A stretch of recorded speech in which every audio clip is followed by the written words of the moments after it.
ಮಾಜಿ ಮಸಾಲ. ಎಂತ ಅಡಿಗೆಯ ರುಚಿಯಾಗೋ ರಹಸ್ಯವು 20 ರೂಪಾಯಿ. ಮಾಜಿ ಪ್ರಧಾನಿ ದೇವೇಗೌಡ ಅವರ ಪತ್ನಿ ಚೆನ್ನಮ್ಮ ಮಣ್ಣಲ್ಲಿ ಮಣ್ಣಾಗಿದ್ದಾರೆ. ಚೆನ್ನಮ್ಮ ಅವರ ಅಂತಿಮ ದರ್ಶನಕ್ಕೆ ಜನಸಾಗರವೇ ಹರಿದು ಬಂದಿತ್ತು. ಇಂದು ನಸುಕಿನ ಜಾವದಿಂದಲೇ ಚೆನ್ನಮ್ಮ ಅವರಿಗೆ ಅಂತಿಮ ನಮನ ಸಲ್ಲಿಸಲಾಯಿತು. ಹುಟ್ಟೂರಿನಲ್ಲಿ ಮೆರವಣಿಗೆ ನಡೆಸಿ ಹಲವು ದೇಗುಲಗಳನ್ನು ಸುತ್ತಕೊಂಡು ಬಂದ ಅಂತಿಮ ಯಾತ್ರೆ ಶಾಸ್ತ್ರೋಕ್ತವಾಗಿ ನೆರವೇರಿತು. ರಾಜ್ಯ ಸರ್ಕಾರ ಸಕಲ ಸರ್ಕಾರಿ ಗೌರವ ನೀಡಿದ್ರೆ ದೇವೇಗೌಡರ ಕುಟುಂಬಸ್ಥರು ವಿಶೇಷ ಪೂಜೆ ಮೂಲಕ ಅಂತಿಮ ಕಾರ್ಯ ನಡೆಸಿದ್ರು.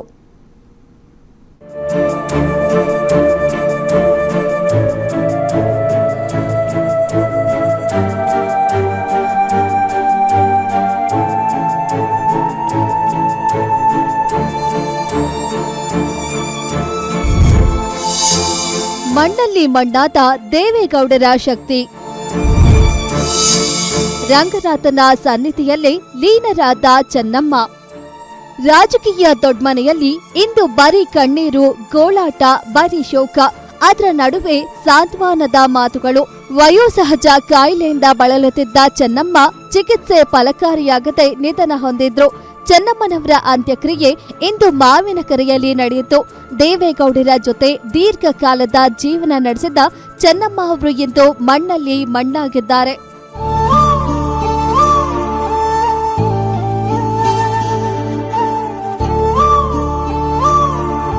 ದೊಡ್ಮನೆಯ ಅನ್ನಪೂರ್ಣೇಶ್ವರಿ ಎಂದೇ ಹೆಸರಾಗಿದ್ದ ಚೆನ್ನಮ್ಮ ಅವರು ಚಿರನಿದ್ರೆಗೆ ಜಾರಿದ್ದಾರೆ. ಚೆನ್ನಮ್ಮ ಅವರ ಪಾರ್ಥಿವ ಶರೀರವನ್ನ ನಿನ್ನೆ ಮೆರವಣಿಗೆ ಮೂಲಕವೇ ಹಾಸನದ ಮೂಲಕ ಹೊಳೆನರಸೀಪುರಕ್ಕೆ ತರಲಾಯಿತು. ನಿನ್ನೆ ಮಧ್ಯಾಹ್ನ 12 ಗಂಟೆಗೆ ಹೊರಟಿದ್ದ ಅಂತಿಮ ಯಾತ್ರೆ ರೇವಣ್ಣ ಮನೆ ತಲುಪಿದ್ದು ಇಂದು ಬೆಳಗಿನ ಜಾವ 5 ಗಂಟೆಗೆ.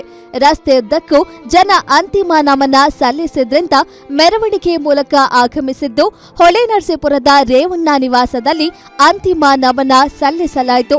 20,000ಕ್ಕೂ ಹೆಚ್ಚು ಜನ ಸೇರಿ ಶಾಸಕರು, ಮಾಜಿ ಶಾಸಕರು, ಮಾಜಿ ಸಚಿವರು ರೇವಣ್ಣ ಅವರ ಮನೆಗೆ ಬಂದು ಅಂತಿಮ ನಮನ ಸಲ್ಲಿಸಿದ್ರು.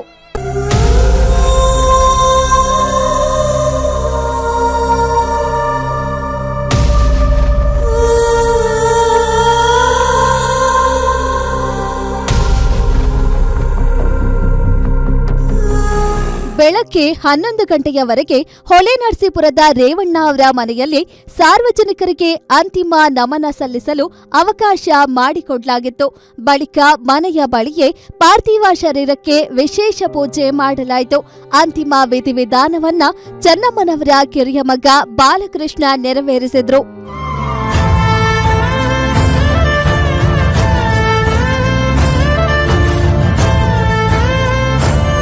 ರೇವಣ್ಣ ಅವರ ಮನೆಯಿಂದ ಅಂತಿಮ ಯಾತ್ರೆ ಮಧ್ಯಾಹ್ನ 12:30ಕ್ಕೆ ಹೊರಟಿತು. ಈ ವೇಳೆ ಶಾಸಕರಾದ ಸುರೇಶ್ ಬಾಬು ಬೋಜೇಗೌಡ ಸೇರಿ ಹಲವರು ಪಾರ್ಥಿವ ಶರೀರಕ್ಕೆ ಹೆಗಲು ಕೊಟ್ಟು ವಾಹನಕ್ಕೆ ಸ್ಥಳಾಂತರಿಸಿದ್ರು. ಹಲವು ದೇವಸ್ಥಾನ ಸುತ್ತಿ ತೀರ್ಥ ಪಡೆದು ಬಳಿಕ ಮಾವಿನಕೆರೆಯ ಮೈದಾನಕ್ಕೆ ಅಂತಿಮ ಯಾತ್ರೆ ತಲುಪಿತು.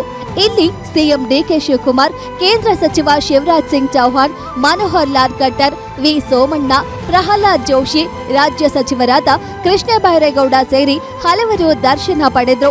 ಅಂತಿಮ ವಿಧಿವಿಧಾನದ ಬಳಿಕ ಸಕಲ ಸರ್ಕಾರಿ ಗೌರವದ ಮೂಲಕ ಅಂತಿಮ ನಮನ ಸಲ್ಲಿಸಿ ನಂತರ ಶಾಸ್ತ್ರೋಕ್ತವಾಗಿ ಅಂತ್ಯಕ್ರಿಯೆ ನಡೆಸಲಾಯಿತು.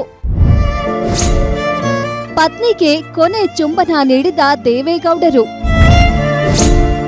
ತಾಯಿಗೆ ಮುತ್ತಿಟ್ಟ ರೇವಣ್ಣ, ಕಣ್ಣೀರಿಟ್ಟ ಎಚ್ಡಿಕೆ.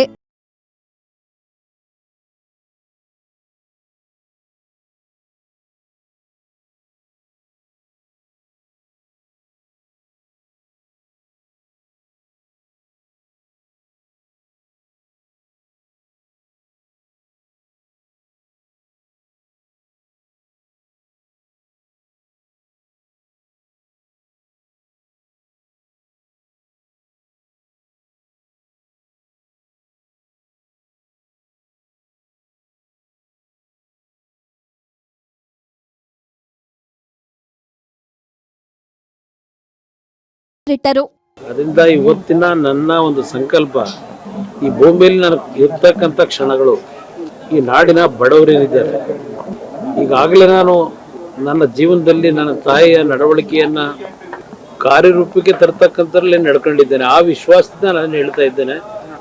ಆದರೆ ನನ್ನಿಂದ ಹಲವಾರು ರೀತಿಯಲ್ಲಿ ನನ್ನ ತಾಯಿಗೆ ಸಂತೋಷವನ್ನು ಕೊಟ್ಟಿದ್ದಾರೆ. ಆದರೆ ಒಂದು ಸಂದರ್ಭ ಇವತ್ತು ನಾನು ನೆನೆಸ್ಕೊಳ್ಳಕ್ಕೆ ಬಯಸ್ತೀನಿ. ಶನಿವಾರ ಸಂಜೆ 4 ಗಂಟೆಗೆ ಕೊನೆ ಉಸಿರೆಳೆದ ಚೆನ್ನಮ್ಮನವರ ಅಂತ್ಯಕ್ರಿಯೆ ಇಂದು ಸಂಜೆ 6 ಗಂಟೆಗೆ ಅತ್ಯಂತ ಶಾಸ್ತ್ರೋಕ್ತವಾಗಿ ನಡೆದಿದೆ.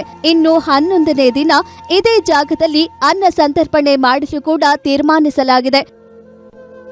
Durgesh Naik, political bureau, guarantee news, Hassan.